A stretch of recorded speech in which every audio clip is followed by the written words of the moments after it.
You know, my biggest fear for you isn't that you fail, it's that you end up with regret, that you'll be waking up in your 80s realizing your body is slowing down and your heart aches for the life you never gave yourself permission to live, and you're haunted by all the things you didn't do. And it wasn't because you couldn't, it was because you didn't let yourself try, because you were too busy doing what other people wanted you to do. You spent your time doubting yourself or just waiting for everything to be right, the perfect moment.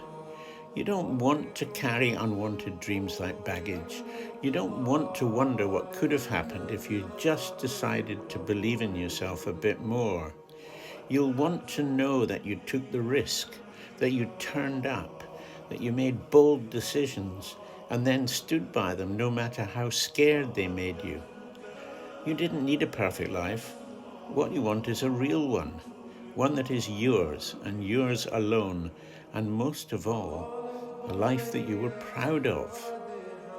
There were times that you were fearful, but you were brave enough, with enough courage to take fear over regret every day of the week. And I can tell you, as an 81-year-old, having had a birthday today, you don't want to be looking back at your life with any regrets at all. So go for it. You don't have to. So I remember when I was a sophomore in college, I read the book Ego is the Enemy. One of my friends sent me the book. And in that book, he says that the workmanship means more than the material, basically saying that the process means more than the outcome. And I was a sophomore in college and I thought it was cool. And I just never really understood how truthful that is and how that really is the secret to life, is if you can commit to a process and you can view the work as the win, not necessarily the outcome as the win, you can do it for a long time. And the one thing that I can guarantee, if you do something for a long time and you are intentional with it and you continuously take non-judgmental feedback from it as data, as information, and you use that information to just get marginally better, and then you do that and you do that and you do that, you'll be great at anything. But it takes you viewing the work as a win or you'll burn out. People only root for people who don't need it. The amount of times when I was on my lonely path where I was too different from the friends that I had, but not successful enough to be friends with the people that I wanted to be friends with. That's when you want people to root for you. That's when you want people to support you.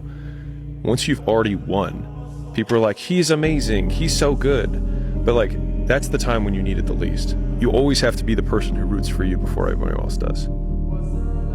And it's usually a single clap in the auditorium for a very long period of time. It is a slow clap that's just you rooting for you. People struggle to do things alone. And the path of the exceptional person is one of an exception, which means that you are not with other people. And rather than fighting that or bemoaning it, see it as an indicator that you're on the right path. Because if everyone else were cheering you on, then it means you're not in the right place, because it means you're just like everyone else, and that's not where you want to be.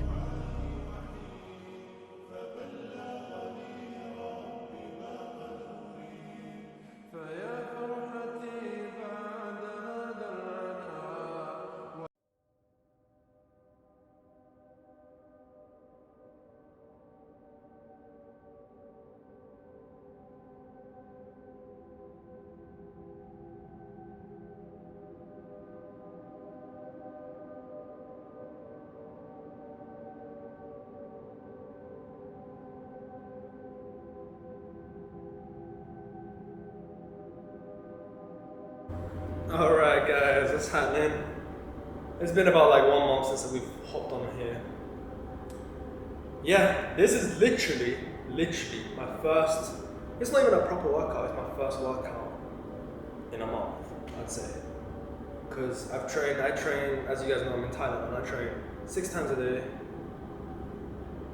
morning and afternoons. And the reason why I haven't been posting much, this will like link back to the kind of podcast talk we have later. But the reason why I haven't been posting much is just, I just wanted to train Muay Thai much more.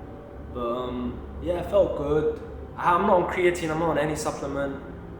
I've lost a lot of weight. Right now I'm like 73.9, 74. Like this is the lowest I've been. I can notice some muscle loss, but also fat loss. And I'm much more faster when I'm doing Muay Thai, and running, I've been running a lot as well. But feels good to be back.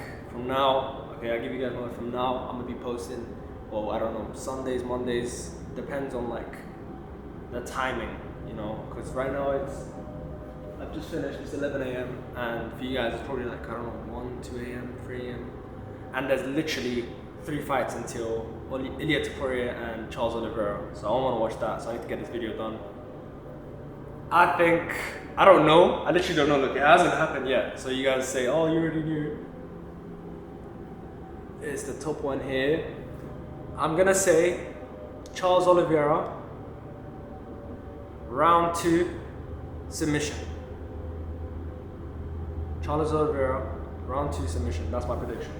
Yeah, that's about it for the workout. It was like a mixture of chest, shoulders, and biceps, just to keep active. I pretty much hit leg day every single day. I do squats, Bulgarian, split squats, adductors, RDLs, just to keep my legs in shape because Muay Thai is so demanding.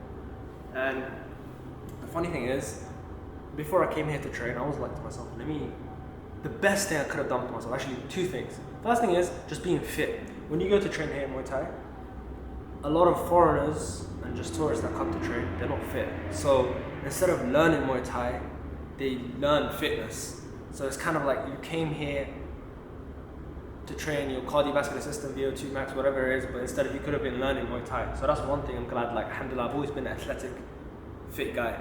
Second thing is, as you guys know, I was training by myself in England, and the way I was training was I just watched YouTube videos like Bukhar, Superlek, Nabil, all these famous guys, and just tried to copy Tawanchai, or just tried to copy them on bags. I never went to a club, I never went to anything, so I just copied on bag, and I just practiced my right kick 500 times, my left kick 500 times, my jab 500 times, cross 500 times, and I just practiced over and over again for literally 2 months, 1 month and a half. Then I came here, and my first session, the guy was I was saying, yeah, this is my first time actually doing Muay Thai. He goes, nah, you're lying. He was so impressed, and alhamdulillah, it just shows I really wanted it. I wanted to learn so bad. I never made an excuse for myself. Oh, I don't have a club in London. I don't have this. So all the hard work to now, the progress I'm making, literally daily progress. It's insane right now. And it's kind of funny switching from being a bodybuilder, calisthenics, to now being a fighter. I'm not too sure yet, but officially right now, I'm in fight camp. So I train every single day, twice a day. And the fighting weight, so right now I said to you I'm 74, let's just say 74. I want to fight at 65, 66. That's my fight weight. And I want to hopefully get one fight in here in Thailand, a pro fight, before I leave. And the reason for that is, one is a funny reason, but in my head, yes, I can train, I can punch on the pad, I can look good, but I want to know I can actually apply it. And when you step into the ring and the other person is here to do damage on you, he's here to hurt you, and you overcome that kind of fear. It's something I've never done in my life. We all not many people step into the ring, so I want to step into the ring and have a fight, absolutely crush whoever that person is, and just learn. It's a life lesson. And then now in the future, if let's say for example I'm with my family, or whoever it is, and something has to happen, then it'll get dealt with. You know what I mean? So yeah, it's just more of a mental thing. I always preach and I try to tell you guys to chase masculinity, and I want to change every form of masculinity there is. Of course, when I say this, besides Islam is always number one, but as in dunya things, having a fit body, being athletic, being able to run far distance, short distance, sprint, be fast, athletic, know how to fight. That's one thing. Nowadays, especially a lot of, it kind of pisses me off too, because there's a lot of Muslim guys that are just lazy. First of all, it's already bad that you're lazy and unfit and all of this, and then on top of that, you can't even fight. And another thing, I don't really post on social media. I don't really care for social media because I care more about my personal development as a person than social media. Then I also have to think that social media is part of my personal development to make a career out of it. And why I'm saying this is because, like I said, these guys, some Muslim guys, you can see that in the comment TikToks, oh this, are you watching UFC? Are you doing this, for example? Or come, like, just keyboard warriors and all this stuff. Like, I don't even feel sorry for those kind of people. It's like, it's sad, you know? Not sad I feel bad for them, it's just sad to see, like, look at you Muslim wasting your potential. Like, all it takes literally, what, 6 months in the gym, you can lose like 10, 15 kg if you're fat. And then like 6 years of just any combat, 6 months of any combat sport. And you're better than 99% of people. That's how easy it is. That's why I'm always telling you guys,